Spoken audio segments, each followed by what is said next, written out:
Starter on ಮಾಡಿದ ತಕ್ಷಣ borewell ಹತ್ತಿರ ಹೋಗಿ ಮೋಟಾರ್ ಪಂಪ್ ಏನಾದರೂ ಸೌಂಡ್ ಬರ್ತಿದೆಯೇ? ಹಾಗಾದರೆ ಎಚ್ಚರ, ಮೋಟಾರ್ ಪಂಪ್ ಪೈಪಿಂದ ಕಳಚಿ ಬೀಳುವ ಸಾಧ್ಯತೆ ಇರುತ್ತದೆ. ನಿಮ್ಮ ಮೋಟಾರ್ ಈ ರೀತಿ ಏನಾದರೂ ಸೌಂಡ್ ಬರುತ್ತಿದೆಯೇ? ಹಾಯ್ ಹಲೋ ಎಲ್ರಿಗೂ ನಮಸ್ಕಾರ. ಈ ವಿಡಿಯೋನ ಒಂದು ತಿಂಗಳ ಹಿಂದೆ ಮಾಡಿದ್ದೆ, ಆದರೆ ವಿಡಿಯೋನ ಅಪ್ಲೋಡ್ ಮಾಡೋಕ್ಕಾಗಿರಲಿಲ್ಲ. ನಮ್ಮ ರೈತರು ಫೋನ್ ಮಾಡಿಬಿಟ್ಟು ನಮ್ಮ ಮೋಟ್ರ್ ಯಾಕೋ ಸೌಂಡ್ ಬರ್ತಿದೆ ಮತ್ತು ನೀರು ಕಡಿಮೆ ಬರ್ತಿದೆ ಅಂದ್ಬಿಟ್ಟು ಹೇಳಿದರು. ಹೋಗಿ ಒಂದ್ಸತಿ ಎಲ್ಲ ಚೆಕ್ ಮಾಡಿದೆ, ಎಲ್ಲ ಮೇನ್ಸಲ್ಲಿ ಆ್ಯಮ್ಸು ಕರೆಕ್ಟಾಗಿ ತಗೋತಾ ಇದೆಯೋ ಇಲ್ವೋ ಅಂದ್ಬಿಟ್ಟು ಕ್ಲಾಂಪ್ ಮೀಟ್ರಲ್ಲಿ ಚೆಕ್ ಮಾಡಿದೆ. ನೋಡ್ಬೋದು 24 ಆ್ಯಮ್ಸು, 25 ಆ್ಯಮ್ಸು, 24 ಆ್ಯಮ್ಸು ಈ ರೀತಿ ತಗೋತಿತ್ತು. ಏನು ಪ್ರಾಬ್ಲಮ್ ಇರಲಿಲ್ಲ. ಆದರೆ ಮೋಟ್ರ್ ಪಂಪು ಯಾಕೆ ಸೌಂಡ್ ಬರ್ತಿದೆ ಅಂದ್ಬಿಟ್ಟು ಬೋರ್ವೆಲ್ ಹತ್ರ ನಿಂತ್ಕೊಂಡು ಕೇಳಿಸ್ಕೊಂಡೆ. ಮೋಟ್ರಲ್ಲಿರೋ ಬುಸ್ಸು ಬೇರಿಂಗು ಮತ್ತೆ ಪಂಪಲ್ಲಿರೋ ಸ್ಲೀವು ಬುಷ್ಗಳು ಹೋಗಿದ್ರೆ ಈ ರೀತಿ ವೈಬ್ರೇಷನ್ ಸೌಂಡ್ಗಳು ಬರುತ್ತೆ. ಅದರಲ್ಲೂ ಸಾಮಾನ್ಯವಾಗಿ ಬೇಸಿಗೆಗಾಲದಲ್ಲಿ ಮೋಟ್ರು ಪಂಪು ಸೌಂಡ್ಗಳು ಜಾಸ್ತಿ ಬರುತ್ತೆ, ಅದ್ರ ಜೊತೆ ವೈಬ್ರೇಷನ್ನು ಬರುತ್ತೆ. ಈ ಮೋಟ್ರು ಪಂಪು ಏನಾಗಿದೆ ಅಂದರೆ ಜಾಸ್ತಿ ವೈಬ್ರೇಷನ್ ಆಗಿಬಿಟ್ಟು ಮೋಟ್ರು ಪಂಪೇ ಕಳ್ಕೊಂಡು ಬೋರ್ವೆಲ್ ಒಳಗಡೆ ಬಿದ್ದೋಗಿದೆ. ಈ ಬೋರ್ವೆಲ್ ಮೋಟ್ರು ವೈಬ್ರೇಷನ್ ಸೌಂಡು ತುಂಬ ಜಾಸ್ತಿ ಬರ್ತಿತ್ತು. ಇಲ್ಲಿ ನೀವು ಕೇಳ್ಬೋದು, ಕೇಳಿದ್ರಲ್ಲ ಸೌಂಡು, ಇದರಿಂದ ತುಂಬ ಜಾಸ್ತಿ ಸೌಂಡ್ ಬರ್ತಿತ್ತು, ಅದ್ರ ಜೊತೆ ವೈಬ್ರೇಷನ್ನು ಆಗ್ತಿತ್ತು.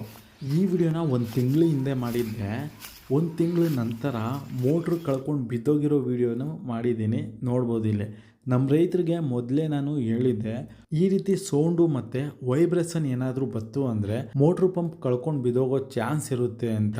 ಯಾಕಂದರೆ ಮೊದಲೇ ಹೇಳಿದಾಗೆ ಮೋಟ್ರಲ್ಲಿರೋ ಬುಸ್ಸು ಬೇರಿಂಗು ಅಥವಾ ಪಂಪಲ್ಲಿರೋ ಸ್ಲೀವು ಬುಸ್ಗಳು ಏನಾದರೂ ಹೋಯ್ತು ಅಂದರೆ ವೈಬ್ರೇಷನ್ನು ಮತ್ತು ಸೌಂಡ್ ಬರುತ್ತೆ ಅಂತ ನಮ್ಮ ರೈತರಿಗೆ ಮೊದಲೇ ಹೇಳಿದ್ದೆ. ನೀರು ಕಡಿಮೆ ಬತ್ತಿತ್ತು, ಮೋಟ್ರನ್ನ ಎತ್ತಿಸ್ಕೋಬೋದಾಗಿತ್ತು, ಆದರೆ ಎತ್ತಿಸ್ಕೊಳ್ಳಿಲ್ಲ. ನೋಡ್ಬೋದು ಇಲ್ಲಿ ಪೈಪ್ ಥ್ರೆಡ್ಡೇ ಇಲ್ಲ, ಸಮಕ್ಕೆ ಕಟ್ಟಾಗಿ ಮೋಟ್ರ್ ಪಂಪು ಬೋರ್ವೆಲ್ ಒಳಗಡೆ ಬಿದ್ದೋಗಿದೆ. ಮೋಟ್ರ್ ಪಂಪು ಜಾಸ್ತಿ ವೈಬ್ರೇಷನ್ನು ಮತ್ತು ಸೌಂಡ್ ಏನಾದರೂ ಬರ್ತಾಯಿತ್ತು ಅಂದರೆ ಒಂದ್ಸತಿ ಮೋಟ್ರ್ ಪಂಪ್ನ ಮೇಲ್ಗಡೆ ಎತ್ತಿಸ್ಕೊಂಡು ನೋಡ್ಕೊಳ್ಳಿ, ಇಲ್ಲ ಅಂದರೆ ತುಂಬ ಖರ್ಚಾಗೋ ಚಾನ್ಸ್ ಇರುತ್ತೆ. ನೋಡ್ಬೋದು ಮತ್ತೆ ಒಂದ್ಸತಿ ಪೈಪ್ ಥ್ರೆಡ್ಡು ಯಾವ ರೀತಿ ಕಟ್ಟಾಗಿದೆ ಅಂದ್ಬಿಟ್ಟು.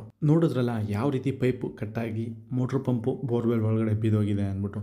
ಅದಕ್ಕೆ ಹೇಳೋದು, ಮೋಟ್ರ್ ಪಂಪು ಏನಾದರೂ ಸೌಂಡು ಜಾಸ್ತಿ ಬಂದು ವೈಬ್ರೇಷನ್ ಏನಾದರೂ ಬರ್ತಾಯಿತ್ತು ಅಂದರೆ ಒಂದ್ಸತಿ ಮೋಟ್ರ್ ಪಂಪ್ನ ಮೇಲ್ಗಡೆ ಎತ್ತಿಸಿ ನೋಡ್ಕೊಳ್ಳಿ. ಇಲ್ಲ ಅಂದರೆ ಮೋಟ್ರ್ ಪಂಪು ಈ ರೀತಿ ಕಳ್ಕೊಂಡು ಬಿದ್ದೋಗೋ ಚಾನ್ಸ್ ಇರುತ್ತೆ. ನಿಮ್ಮ ಬೋರ್ವೆಲ್ ಮೋಟರ್ ಏನಾದರೂ ನೀರು ನಿಂತು ಬತ್ತು ಅಂದರೆ 5 ವರ್ಷ ಓಡೋ ಮೋಟ್ರು ಬರೀ ಒಂದೇ ವರ್ಷದಲ್ಲಿ ರಿಪೇರಿ ಬರುತ್ತೆ. ಅದು ಮೋಟ್ರ್ ಪಂಪಲ್ಲಿರೋ ಬುಸ್ಸು ಬೇರಿಂಗ್ ಹೋಗಿ. ಮೋಟ್ರ್ ಬಿಚ್ಚಿರೋ ಫೋಟೋ ಹಾಕಿದ್ದೀನಿ, ನೋಡ್ಬೋದು ಇಲ್ಲಿ. ಮೋಟ್ರ್ ಒಳಗಡೆ ಬೇರಿಂಗು, ಬುಸ್ಸು, ಅದೇ ರೀತಿ ಪಂಪು ಫುಲ್ಲು ಒದರೋಗಿತ್ತು. ಅದನ್ನು ಗುಜ್ರಿಗೆ ಹಾಕ್ಸ್ಬಿಟ್ಟು ಹೊಸ ಮೋಟ್ರ್ ಪಂಪ್ನ ಈ ಬೋರ್ವೆಲ್ ಒಳಗಡೆ ಬಿಟ್ಟಿತ್ತು. ಈ ಬೋರ್ವೆಲ್ ಕ್ಯಾಮ್ರಾ ಸ್ಕ್ಯಾನಿಂಗ್ ಮಾಡಿ ನೋಡಿದಾಗ 850 ಅಡಿಲಿ ಮೋಟ್ರ್ ಪಂಪು ಇದೆ. ಈ ವಿಡಿಯೋಗೊಂದು ಲೈಕ್ ಕೊಡಿ, ನಮ್ಮ ಚಾನಲ್ನ ಸಬ್ಸ್ಕ್ರೈಬ್ ಮಾಡಿ, ಈ ವಿಡಿಯೋನ ನಮ್ಮ ರೈತರಿಗೆಲ್ಲರಿಗೂ ಶೇರ್ ಮಾಡಿ.